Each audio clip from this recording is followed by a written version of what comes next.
नमस्कार मित्रांनो, स्वागत आहे तुमचं पुन्हा एका नवीन व्हिडिओमध्ये. मित्रांनो, 2025 मध्ये शनी 7.5चं संपूर्ण समीकरण हे बदलणार आहे. खरं तर शनी मीन राशीमध्ये जात असल्यानं शनीची 7.5 कोणत्या ना कोणत्या राशीमध्ये संपेल, तर काही राशीवरती शनी 7.5चा परिणाम हा सुरू होईल. पुढच्या वर्षी मेष राशीमध्ये शनी 7.5 ही सुरू होणार आहे. शनी 7.5चे 3.5 वर्षांचे 3 टप्पे असतात. अशा तऱ्हेनं शनी 7.5चे 3 टप्पे कोणत्या राशींवरती सुरू होतील आणि संपतील तेच आजच्या या व्हिडिओमध्ये जाणून घेऊयात.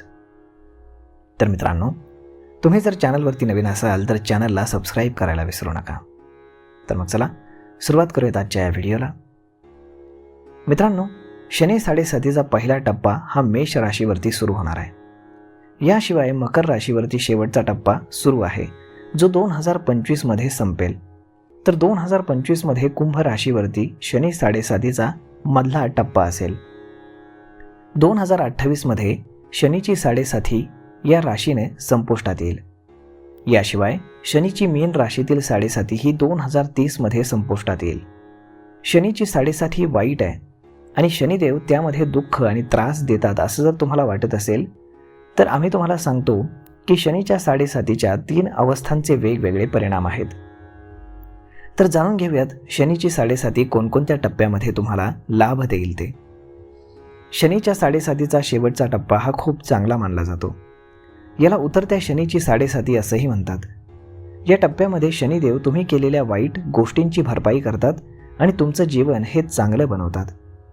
जर तुम्ही तुमच्या आयुष्यामध्ये प्रामाणिकपणे काम केलं असेल आणि पैसे कमावले असतील, तर शनीच्या 7.5चा शेवटचा टप्पा हा तुमच्यासाठी फारच फायदेशीर आहे. या काळामध्ये शनी तुमच्यासाठी काहीतरी करतो. त्याचा लाभ पुढील काही वर्षांमध्ये तुम्हाला मिळत राहतो. बऱ्याच अंशी आपण जे गमावले ते पुन्हा परत मिळते असं आपल्याला वाटतं. शनीच्या 7.5मध्ये तुम्ही मेहनत करावी, नेहमी गरीब आणि गरजूंचा आदर करावा आणि त्यांना मदत करावी. तरच शेवटच्या टप्प्यामध्ये शनिदेव तुम्हाला भरपूर आशीर्वाद देतात असं मानलं जातं. तर मित्रांनो, सध्या मकर, कुंभ आणि मीन राशीच्या लोकांसाठी शनीची 7.5 ही चालू आहे. कोणत्याही राशीमध्ये शनीची 7.5 ही वर्षभर राहते. त्याचे 3 टप्पे आहेत. तर 2025 मध्ये मकर राशीच्या लोकांसाठी शनीची 7.5 समाप्त होईल आणि मेष राशीच्या लोकांसाठी ती सुरू होईल.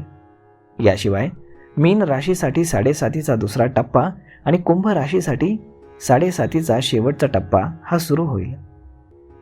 तर मग मित्रांनो, अशा पद्धतीनं 2025 मध्ये कोणकोणत्या राशींवरती शनीची कृपा राहील आणि अवकृपा राहील हे या व्हिडिओतनं आम्ही तुम्हाला सांगण्याचा प्रयत्न केला.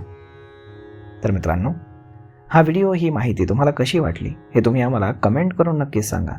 आणि जर हा व्हिडिओ तुम्हाला आवडला असेल तर आपल्या जवळच्या मित्रमंडळींसोबत देखील हा व्हिडिओ तुम्ही शेअर करायला विसरू नका. धन्यवाद.